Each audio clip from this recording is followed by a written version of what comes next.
Ladies and gentlemen, boys and girls, children of all ages, Dynamic Forces and Dynamite Entertainment present the living legend, Greg Hildebrandt.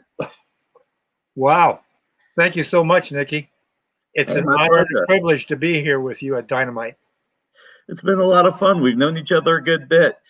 A while, huh? How long ago was it? It's almost, we're getting close to, well, it's over 25 years, so I don't know if we're getting close to 30, but yeah. I remember meeting Gene outside of a bar. It wasn't Openers, but it was with Joey and Jimmy, and it wasn't Openers. Gene just said it was 93. Oh, was it 93? Okay. He just said, I don't, what the hell? I mean, Yeah. Now, for everybody to know, when you were taking your painter's schmuck, whatever it's called. The old Steve Allen show, way before your guys' time in the 50s. He always had this thing going, schmuck, schmuck. I have no idea what the hell it was, but it was some crazy thing. You know what I'm saying? So that's what I hear you. Whatever. So Greg and I were talking about, I wanted him to take his shirt off because right before the interview, Gene said, "Well, Greg's got to go get his shirt and some coffee." I was like, "No, tell him to keep the shirt off." I've seen Greg in a Pirates outfit. I think when you were at Alexander's Gallery when you met Frank Frazetta. Oh my God! Huh? Yes, that was the day. I never met Frank, and I've been a fan for a long time. And he's on his entourage off in the corner of the big gallery. Right. And I'm thinking, how the hell am I going to go say hi to this man? And I make my way across the group, the room, and there he is, holding sway with his tux and everything. And everybody's seeing everything. And I walk up to him. He apparently recognized me. I think Ellie knew who I was too. And I walk up to Frank. I grab his hand, his right hand, and I go genuflect onto my knee and kiss his hand as though he's the Pope. You know what I'm saying? It's like, come on. It was like maybe not. Well, maybe a Pope, right? Pope, well, if he's the Pope, then you were the Cardinal next in line. Well, I started to talk, but Ellie came over, I got introduced, and blah, blah, blah. And I see, blah, blah, blah. Oh, he's one of the gods. Ellie says, there's only one God. I said, oh, is this a theological conversation? Yeah. And Ellie said, no, Frank's God. Anyway, it was cool. It was fantastic. I remember that because I went with Pam to the party, and all I knew was that Frank Frazetta was going to be there, you were going to be there, a few other luminaries were going to be there. So Pam and I got dressed up. I wore a suit, she wore a dress, and the security guard downstairs would not let us in because we weren't in costume. And we couldn't get Alexander. So lo and behold, Steve Jeppy comes downstairs to smoke a cigarette, is wondering why we can't get upstairs. And we explained it to him, and he says to the security guard, what are you talking about? He's dressed up as Don Corleone. This is his wife from Italy. Let them up before she gets blown up in a car explosion. That's great. That was great. And it was really, really, really, I mean, it was a beautiful gallery. It was great to see. It was a lot of fun. But now the second thing that I like to do, first I like to do the introduction. Second thing, my question is always this: why comics? Why fantasy? When you first started, there was so much money in anything else. And you're one of the most talented people, not that even the comics, no, seriously. You're one of the most talented people, not only that the comics industry has ever had, but any entertainment industry, sci-fi, everything. There's a reason why you and your brother are so revered and why people love you. So the question is, late 60s, early 70s, you could have done anything. You started painting sci-fi. I mean, again, you could have been working for an ad agency. You could have done anything, and it would have made more money. I never pursued money, Nikki. I never, and and in a sense, that's I mean, look at as any artist, you'll take as much money as you can get. You need it for practical reasons. You got to buy food, you got to live, you got to pay your rent, just like everybody else does. But I mean, that's never been the motivation for me or Tim. I mean, it just was never there. And why comics? It's because, hell, you got to remember, I was born in 1939. So I grew up with the comics. That was what we had. We had comics, radio, and basically the comic strips, which were monumentally magnificent back in the day with, Prince Valiant, Hal Foster, and Alex Raymond, Flash Gordon, and all. But that's what we had. That and the Saturday matinees. You'd go to the movies and spend a whole day at the theater watching 2 features, 7 cartoons, short subjects, stuff. And that's comics were the main thing. All the guys that on my block in the east side of Detroit where I grew up collected comics. And if you got you'd get an extra, you'd trade them with each other, swap them back and forth. Some of the guys really were fanatic. They kept them very neatly in stacks with labels on them. So it was a whole thing. That was the main art form for me. I mean, and that was, if I go back in my memory banks to the first stuff that I'm aware of, it's the daily and Sunday newspaper coming in the house. That's the art that I'm aware of on a daily basis. And what is that? That's all comics. It's all sequential art. And like I say, the magnificence of it, though, was like a whole different world back then. It was a truly high art form. And so I never made a distinction between high art or low art. This is some BS routine created by, I don't know who the hell, critics, those who have to compartmentalize and put one thing above something else and say that's better than this and thumbs up and thumbs down. Well, that's BS to me. I mean, I never, before I knew anything about sociological ideals or politics, Tim and I were interested in all kinds of stuff, predominantly comics. So that's why finally, after a long career of film and industrial film and animation and live action documentaries and general illustration, you name it, all around the city, New York, and advertising and publishing, I finally said, then I met Jean and we got together. She started a publishing company, and amongst the many things along the line, I just said to Jean, I would like to do something in comics. It just hit me as something that I was ready and willing and able. It had been there in my mind. And by this time, I'm what? I don't know. That's 1994. I was born in 1939. So I'd already had a lot of careers, in a sense, in art. And I remember the very first thing I did, Gene contacted, who was it, Gene? Was it Carlin or was it, who the hell was it at DC? Somebody you contacted at DC for Joey Cavalieri at DC. And I did a Spectre cover. Of course, that's, again, Jerry Siegel, going back to my time frame. And what Tom Mandrake and John Ostrander had just done a beautiful series. And I wanted to do a cover for that. So they gave me that. That's the very first thing I did, was a painted cover for that thing. Then they seemed to be kind of like not too enthusiastic or whatever it was about me doing more work. So I said, well, we said together, Gene, let's marvel. I mean, because I had met Stan some years before when he was doing Epic Magazine. And he did an article in Epic on Tim and me. And our project, Earthsharak, which is a book we wrote and illustrated, we're trying to get off the ground as a film in Hollywood. And I met Stan way back then, but I never really kept in touch with him, see him on and off. And then, so Gene, I started to make some phone calls over to Marvel, just to kind of like touch base with various people outside of Gene. And my attitude about it was that I was willing to start at the bottom, sweeping floors if necessary, because I had to prove myself. I'd never done anything in sequential art that anybody was aware of, except as a kid I did it, but that's all kid stuff way back when. So I was ready to do right down to the base bottom and start that way. And Gene basically said, well, the hell with that. Called Stan. Stan gave her the people over there to contact, who was Calamari. Joe Calamari was the head at the time, which was a really great name. When we went into his office, Joe had a can of squid on his desk, you know? I remember Joe. He was a great guy and definitely a character. I'm talking too long. No. I'm just going with the Joe was definitely someone who wanted to break the mold. He worked with new talent like yourself.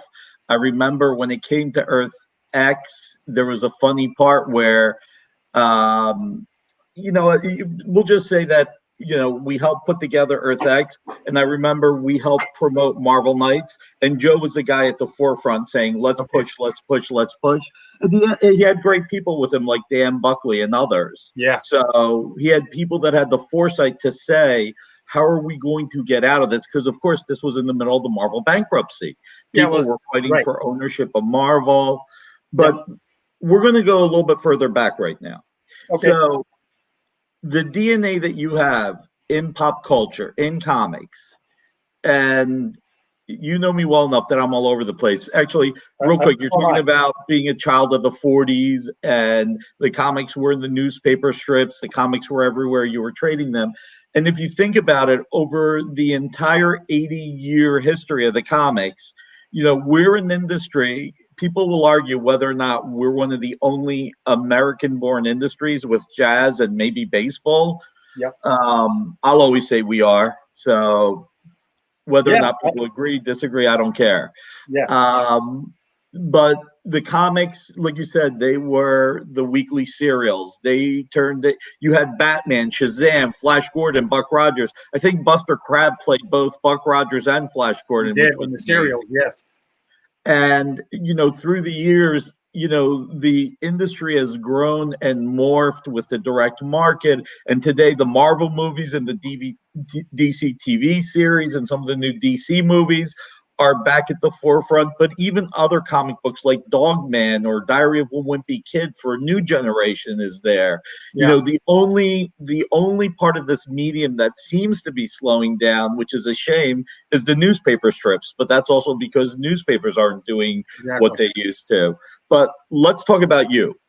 So you one day, and I'm going to see what I remember. You and Tim were hired to create a poster. And it was for this newfangled movie coming out. And it was for something that was going to be really weird. Sci-fi, things nobody had ever seen. Sci-fi was always demeaned. Sci-fi was always demeaned in Hollywood. I have no idea why the hell it was. Oh, you know what I mean? Until it started making real money, it was. Yeah.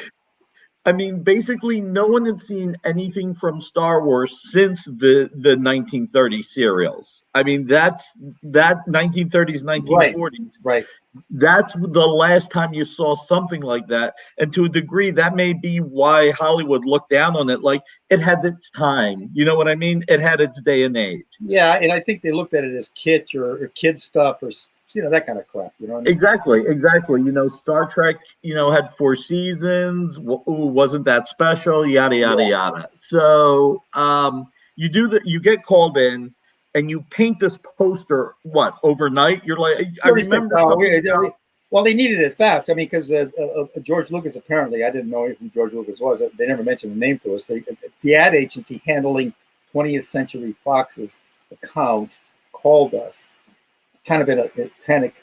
Hey, you guys, we got a film. It's coming out in a week. The director isn't entirely satisfied with the poster he has. You guys got to help us out, please. We had come through overnight once before for them overnight, even though it wasn't used, for Young Frankenstein, for Mel Brooks' Young Frankenstein. And we literally painted a picture overnight. And the point is, then we got famous for The Lord of the Rings in the 70s. And then they called us because they needed this poster real fast. So we went into the city. I live in Jersey. Tim lives in Jersey. Got on a train and went into the city. And went in, and we're looking at all this stuff. And I says, what the hell is this? Who's the guy in the helmet and everything? And it's a man in the iron mask or something. These guys didn't see the film, so they had no idea what it was about, in terms of the story.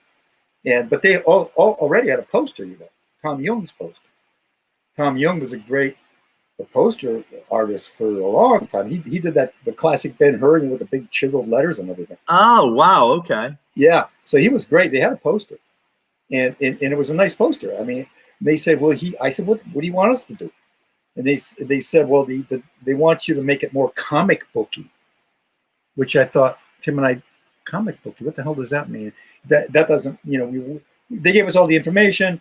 We got on the train, went back home, and we're discussing it on the train coming back and saying, what does comic booky mean? That doesn't mean inked outline with flat colors, because at that time, that's what comics were, right? There was no really sophisticated coloring yet. And I said, they can't mean that. So we kind of said, well, probably, more intense color contrast, and maybe the chick should be a little sexier, more Frazetta-ish. That's what I thought, with no directives. Right. And they also said they didn't give us any photos that were really good of the two principals, the actors, Hamill or Fisher. And so we had all these different lighting setups. You need the head, and we had the overhead light coming down on the head. You know what I mean? And we had no shots of their faces in that lighting condition. So how to construct everything was very tough. And they said, "Oh, don't worry about it. Nobody knows who these people are, so you don't have to worry about likenesses." So we went home. They needed the poster. It was cut. They needed it right away. If we could have brought it in the next day, but it took about 36 hours to paint it. We just worked around the clock, and it's one of those slapdash things where you're just going to town. I shot my first wife and then a buddy who I grabbed, put bathrobes on them and stuff, and shot Polaroid shots to go from the figure just to get the lighting and everything. Kept Tom Young's basic structure, moving things around a little bit, and brought the painting in, and they liked it, and they said, I said, well, you need something in the corner because the two droids weren't there yet. It seems like you need something. One of the guys left the office and came back and said, yeah, put in the two droids. So right now they needed it right then. So I told them what paint we needed, and we drew the pictures right on the spot, and then transferred them to painted on Masonite actually, and they went and got paint that I told them I needed, and then we painted it right there on the scene.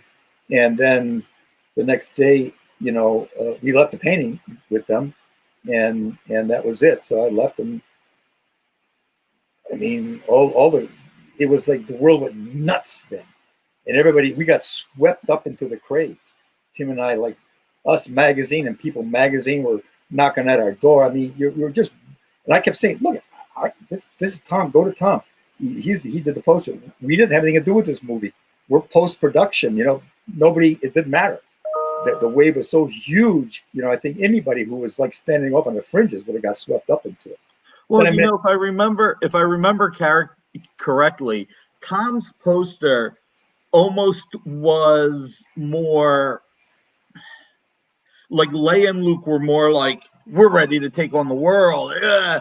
And your poster had more humanity to it. And it's no disrespect to his. He did a great poster, but yours was more like, I'm ready for battle. And she's more like, I'm ready for battle because they're up against the Empire. Yeah. I mean, I had that feeling for it. I mean, Tim and I had already done our own, we were working on our own, conflict of good versus evil, the whole thing.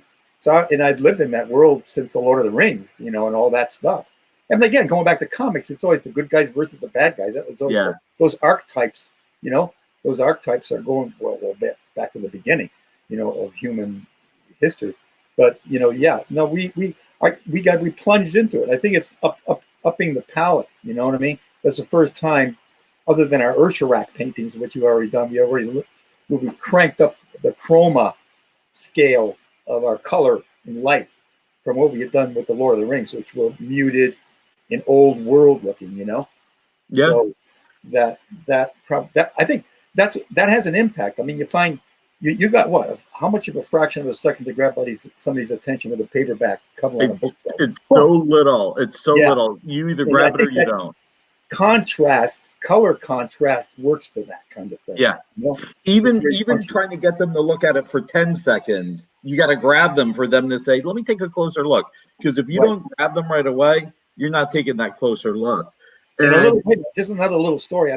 Did you ever know Ed Summers? Super Snipe Comic Gallery downtown. It was incredible. He had a collection that would knock your socks off. That went back to Little Nemo and Slumberland. Winsor McKay. Wow. Original sheets. And Ed was as freaking. Fellini would go there to look at his stuff to get ideas. Wow.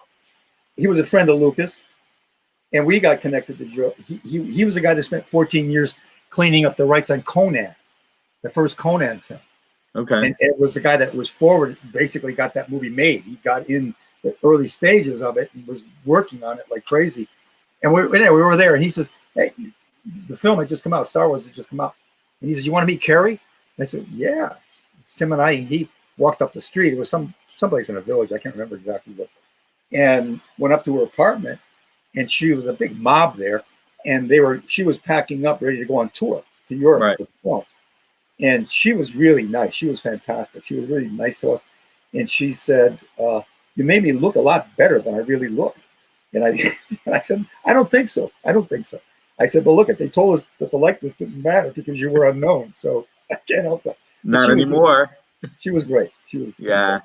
Well, it's amazing. You guys never sat on your laurels, and that's friggin' fantastic. You're But going to get your butts all scratched up doing that kind of stuff. it's right. It's right. It starts. How are you going to look this good at 81 if you sit on your laurels, right? I So mean, no, but Nikki, it's like you don't sit. I mean, it's like there's this kind of nagging dissatisfaction that it isn't good enough yet, and I ain't there yet. It's not right yet. Whatever it happens to be, it can be better. I gotta get there. The next one will be it. That's always that's driven me, probably since I was 5 years old. That mentality, and it's both a curse and a gift because you're never content. There's right. this kind of eating away at you thing. You know what I'm saying? Yeah.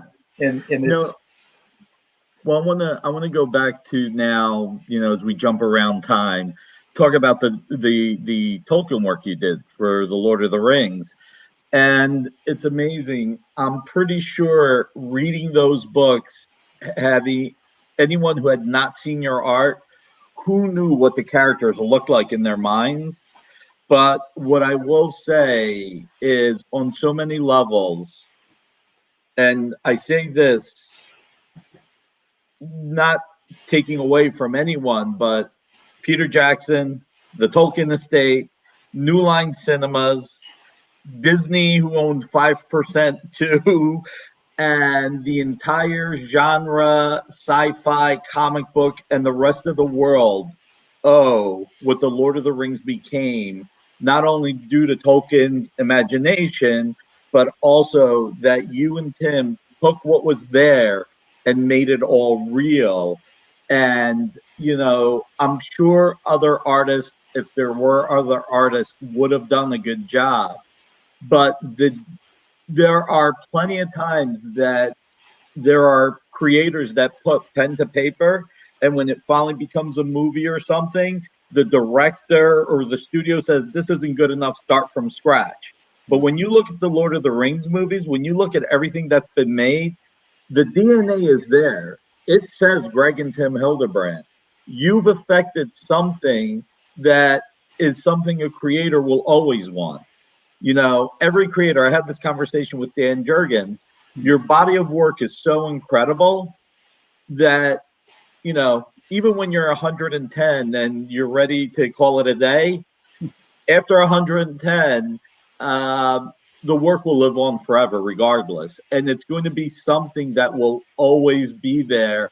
And you have such rarefied air. That's the one thing people don't realize. The Carnegies, the Mellons, people read about them in books and you read about them in class. And, especially, obviously, especially if you're a business major, but it's meaningless. They did nothing, they didn't really create anything. People like you, just like Bob Kane, just like Jerry Siegel, just like Stan Lee, you actually created something that touches someone's affection and their sensibilities, and that will always be there. And what kind of feeling is that?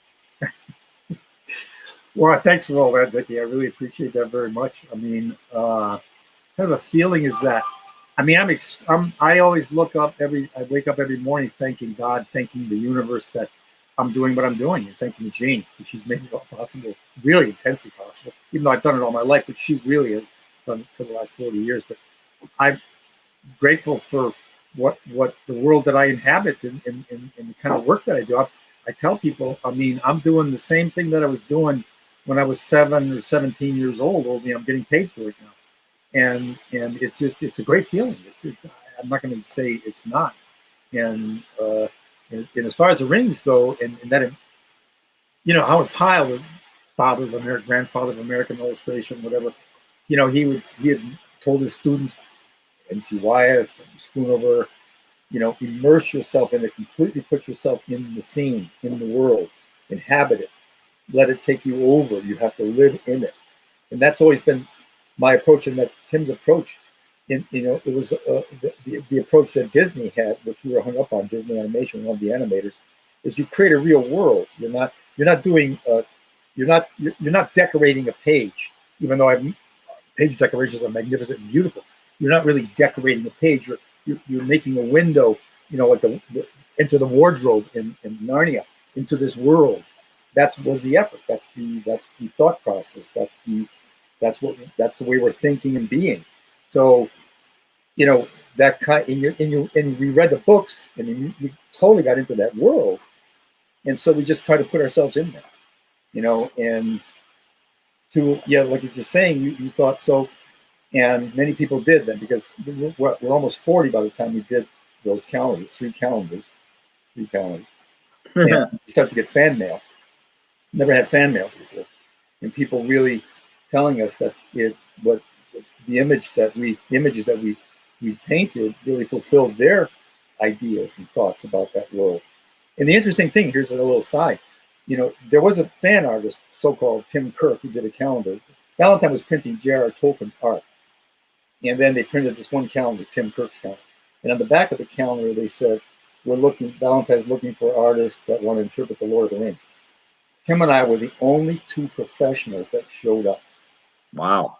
All the art that Ian Summers, the art director at the time at Valentine, had in his office were fans, so-called fan art, you know what I mean? High school kids, college kids. That was it. No professionals showed up.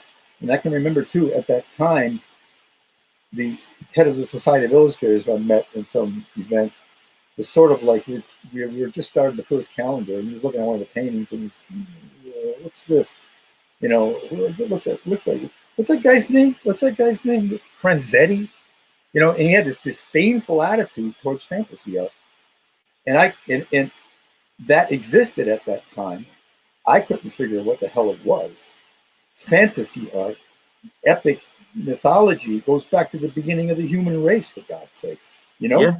And I couldn't figure out what the hell the issue was, but there was this prejudicial attitude, even amongst illustrators, professional illustrators and artists, that this was like something you don't want to get involved in. It's kids' crap, it's bad taste, it's something. I don't know what the hell it was. Well, people who are stuck up like that, what it really comes down to, in my opinion, is it's people want to put everybody else down just to prove that what they have is better. Right. Like you said, art is art. It doesn't matter. You don't need to snub your nose at it. But there's no difference between Milk Kniff and Botticelli to me. I mean, it's all great art. It's all great art. And, that's one thing. Hopefully we'll get this scrolled at the bottom also, www.spiderwebartgallery.com, because that's Gene's website and we should promote it. One of the things, speaking of people that look down or don't respect something, you and Gene really respect your entire fan base. Every fan is important. You try and be fair with everybody. You're not one of these artists that says, oh, my art can't be sold. I can't release anything for under $1,000 because, oh my God, what kind of people would buy that? I need only the best to buy it. You're like, hey, we got somebody for something with a budget for $30, and we got something for somebody with a budget for $30,000. Exactly. It doesn't make a difference. I just want the audience. Not at all. I mean, you look at it, I'm still a kid on the east side of Detroit. I'm still that kid in a blue collar world, working mid-class neighborhood. That's still the same to me. I'm no better than anybody, and nobody's better than me. And Jean's got that exact mentality. She always had it, and I always had it. My mother raised me that way. Her parents raised her that way. There's no one better than you. You're better than no one. We're all equal. We're all equal here on this planet. We're all made out of the same stuff. We're all going to end up the same way. Why play up to anything? I refuse it. Against my ethics, my philosophy, everything. There's nobody whose shit doesn't stink. And that's just the truth. That's just it. And again, you guys are open. I think there's a reason why when you do comic conventions, you make yourself available to all the fans, and I they're love it. all they're all there. And I don't even think you think of it like today's $30 fan will be tomorrow's $3,000 Not fan. the least. I'm Yeah, excited. If something comes up, I'm working. I let Gene set it up so that when we're doing conventions, and hopefully we'll be doing them again, I paint when I'm there, and I just love the enthusiasm of people. And I'll ask them what they think. What do you think of and take their input right on the spot. And just the interplay with people is fantastic. And I love all the cosplay people, because I'm still a costume guy. I've used costumes in what I do, my work for years and years and years. I made them as a kid, just enthusiastically as all the people that go to cons. It's always been there for me. So I love to play with them. You know what I mean? It's a lot of fun. So it's keeping the kid alive. You have to keep that internal kid alive. well, exactly. It's not just immaturity that keeps us young. It's That's right. it's not just immaturity. Right. It has a lot to do with it, but not 100%. I know. That's the one thing we do enjoy what we do. And I'm really happy to see that you've started to do your own weekly web web shows. What Yeah. what days do you have those? I think on Thursday. Thursday, what Thursday. time, Gene? 4 o'clock? We're starting to do our things, our live things. Thursdays at 4 o'clock. Thursdays Yeah, at we four just started o'clock. that. We've only done, what, 2 or 3 of them. And, it's like you're trying to clunkily trying to get it together. You know what I mean? Yeah. What's the approach you want to take?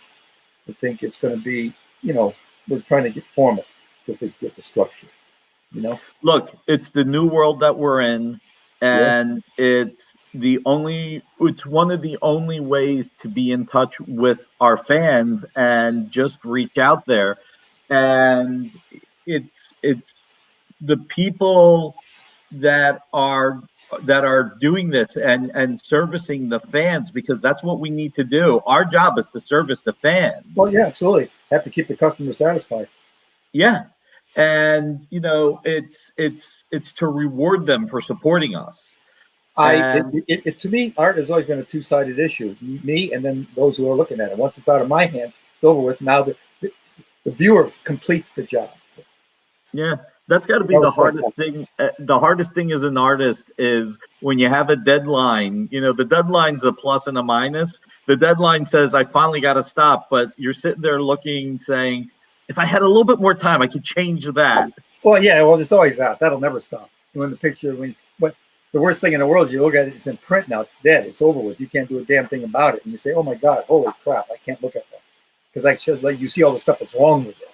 Right. Fortunately, nobody else has got your eyeballs, because, but deadlines, I've always loved deadlines. To me, it's like something I've lived on. I've been doing it professionally since I was 18 at the industrial film producer in Detroit, Michigan, the biggest in the country, in fact. So, deadlines to me, those are, it's like you work it, there's, your finishing line, you plan out what it is you've got to do to get to that finishing line, and you simply do it. And the bigger sometimes, in the past anyway, maybe the more challenging deadlines were the worst ones, like the Marvel Masterpieces trading card set. We had 160 paintings to do in 6 months painting time. Wow. I had them all laid out already. That's a painting that's a painting every day and a half. Yeah. And you're literally like, remember the Charlie Chaplin thing in the bakery, you know what I mean? Yeah. It's like that. And and there's an excitement about it. You do stuff that way. If you had like a week to do a painting, it would be completely different than a day to do a painting.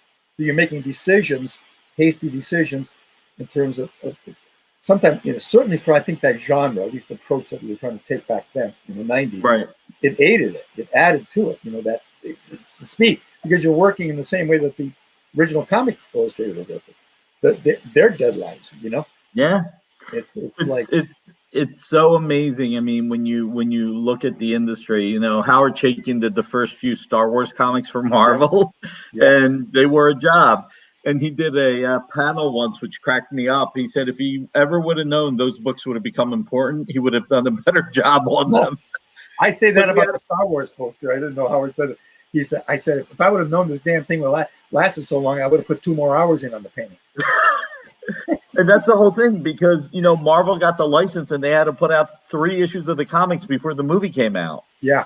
So it was insane. I never met Howard. We met him at last year, was it, Jink? And where was it? It was in Baltimore. And he came in singing, "Oh, what a beautiful morning. Oh, what a beautiful," he's doing Rodgers and Hammerstein. And believe it or not, I like musicals. You know what I mean? Yeah. And I just joined in with him. So there's Howard and me doing "Oh, what a beautiful morning," singing together, like bellowing on the top of our lungs, like these 2 old parts. You know what I mean? Howard is definitely one of the most unique people our industry and the world has ever had. There is no one who is as unique as Howard in any way, shape, or form. We should talk about one thing since we're doing the interview now. So after a lot of pushing, begging, pleading, and a lot of other stuff. Sorry, the cats are making some noises. After some pushing, begging, and pleading, and maybe a little bit of patience, we finally got you to do Red Sonja. And we did it as a Kickstarter. Yeah. I enjoyed the hell out of that. But your idea was, how about if you take off on your... I come up with a whole bunch of pictures. Gene kept saying, nah, that's not right. And then finally we talked, right? I think that's a sequence of it. You talked, we talked, and Gene told me, I think you talked with Gene, and you said, well, how about if you derive it, would I be all right with kind of like playing with the original Star Wars poster, do a takeoff, figure in the forward, and right. But that was your idea. And every once in a while I have one. It was a cute idea. And, so I replicated more or less the color setup. Yeah. And the composition of it. Well, that was fun. Well, I mean, I love painting Red Sonja, and I mean, everybody that's done it, my God, back, it's like, holy crap. She was back, Howard, right? And Roy Thomas, and the artist, Roy. See, I'm slipping. The first Sonja artist. Oh, Frank. Well, no, Barry Windsor Smith introduced her, but Frank Thorne is the person that really embodied her. Right, but I'm saying Barry Windsor Smith basically, you're right, then Frank Thorne. Right. Barry put her initially in the silver body armor. Right. I think it was Conan 23. God, I haven't seen Frank. I met Frank Thorne 40 years ago, I think. But before he looked like a wizard. It's funny when you look back. I mean, the impression he left on Red Sonja was literally, I mean, he was having Red Sonja cosplay in the 70s. Wendy Pini won one of the contests. It's hysterical. I mean, it's just life. No, Barry did a beautiful job of creating this incredible character with Roy Thomas. Even though he didn't give her the chainmail at first, what he did do was give her the attitude. You could see the attitude in her face, like right. Like you're gonna be able to take me on. Not when I kill you, we'll talk in your next life, right? So I'm really glad. I think that whole genre of powerful women like that it's a great theme. It's fantastic. I mean, I personally never had a problem with that. I had a very powerful mother. I mean, a great. Now, I don't mean domineering or anything like that, but just a strong lady that doesn't take shit from anybody. And that's the thing. I mean, it's when you look at these women, the whole idea was that they could stand on their own. I mean, look, even Vampirella, which we own, Trina Robbins created the costume. You'll get some people criticizing, like, oh, this is not a great way to present a woman. It's like, it's a strong woman. Yeah, exactly. Wonder Woman is a strong woman. You're in charge. Exactly. All it is how can you be a defender of liberty if you're not exuding your strength, you Right. know? I mean, what are you gonna do? Put Wonder Woman and, you know, well, I'm sure by saying this, somebody's gonna do a drawing saying, see, you can have Wonder Woman fully clothed. Right, or they'll criticize you for what the hell ever. No, There's nothing you can say in the world today that you won't get criticized for. I know. Not a single thing. It's like they criticized, the girls pin up in the '50s, Betty Page, and it's like, Jane Mansfield, and all of them. It's like, I remember I was born in '39, so I remember the '50s, and there's great stuff about the '50s, and there's horrendous crap about the '50s. Let's be honest about it. Depending on, for white males, it was a wonderful world. 50s and 60s were great for white males, not for anybody else. Not for anybody else. And women's place was in the kitchen and the bedroom. Yeah. A working woman was demeaned. They were, you wearing the pants. I mean, I can remember it vividly. There was just that kind of talk. It was just that attitude. And you're supposed to look like with the frilly apron, putting the pie in the oven and all that kind of stuff. Well, Nick Cardy used to tell the story of Ramona Fradone because she was one of the first true female art. I mean, there have been plenty. I'm not saying there haven't been, but Zoe Moses was a great pinup artist. Zoe was fantastic. Anyway, yeah. But Nick Cardy's the one who told me the story. So Nick said Ramona would go into DC offices and wouldn't take shit from anyone. He said people would give her shit and she would put them in their place. Yep. She's there to drop off art and to pick up a check. That's Gene. That's what Gene, I can still remember the first encounters at Marvel. Some of the guys just backed off. They didn't know how the hell to handle it. They were still 14-year-old boys, living, and there's nothing wrong with that. But I'm saying, she was a powerful lady. They just didn't know how to handle it. Right. And she's straight as can be. You know her. She's no bullshit. She's straight. She's honest. She's right to the point. Business, Yeah. And this is fantastic to me. That whole world, I was always uncomfortable with that world in the 50s about women. Again, I guess mainly because my mom was a lady that was not like that. Well, because again, women are as equal as men.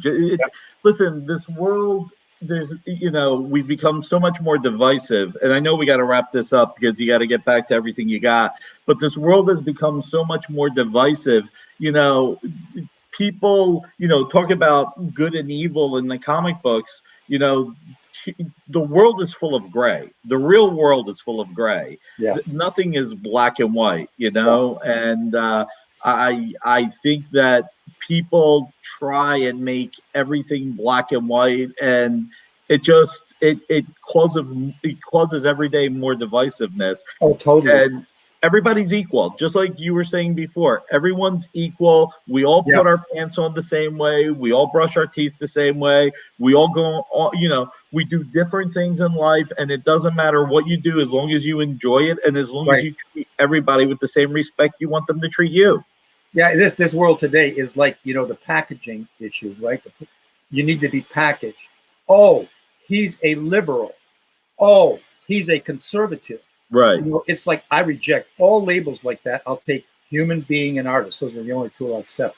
Because once they think in their mind, oh, he's a liberal. Oh, so they've got their picture, whoever they happen to be, of what that means for them. As though, whatever the line is from Shakespeare, there are more in this universe, in heaven and on earth, than a dream of in your philosophy, buddy. Right. It's like those are the only two, and that's going on so strong right now, right? I mean, my God, more than I can remember in my lifetime. And it's so simple-minded. It's really stupid. There's all kinds of billions of possibilities, Yeah. And you just said it best. I mean, the world should be so much simpler than it is. And but I want to finish, after pushing, prodding, begging, pleading, and we're lucky we had a character like Kulan Gath as a villain, but he was cool. Seeing the final, it was a huge honor to see that. And it's funny, like you said, you don't do this for the money, but no, that's not my motivation. No, I understand. No, I mean, I'll take the money for sure. We need money. We all know that. I mean, I'm not a fool. That's a No, fact, Jack. but you're not sitting there saying, I'm only going to do a job that's going to pay me 50 grand. I'm not going to No, do anything no, no, else. no, no. You want to do the work. And I love yeah, working. you want I to do make it. sketches for people. I do comic cover. I have fun drawing. I love to do Yeah. it. Yeah. And what I will tell you, it was rewarding on two levels. Not only how beautiful it was, and not only that the Kickstarter is doing successful, and hopefully fans who are watching this, if you're so inclined, feel free to check out the Kickstarter. If you want to pledge, please do. If you want to just share it, please do. And if you just want to see how great Greg's art is, just check it out. But the one thing I'll say is when I spoke with Jean, and she told me that you sold the original right away and that you did well with it. And that's between you and the buyer, how well you did. Yeah. I was so pleased. I mean, to me, that was this hit the right thing. It was exactly, it's not just me that loves it, the world sees it. And then Jean was looking for some of the pencil designs and she pulled the one of the designs. We put it up for $1,000. It was gone in 30 minutes. Yeah. It was literally, we sent one email blast saying, by the way, we just put up one of Greg's pencils, $1,000. Boom. Good. Well, I'm glad for you. Wow, glad for you as well. Jean's telling me she's got another sketch for you. Yeah. You've got a few more. We'll add them in as soon as she gets a chance. It's like, I draw a lot of pictures before I come down to it. Sometimes you hit it the first time around, and then you just play. Mainly, it's like fun. I don't even like to come up on it the first sketch when I'm doing something like a layout for that. I like to just draw, so I'm having fun drawing.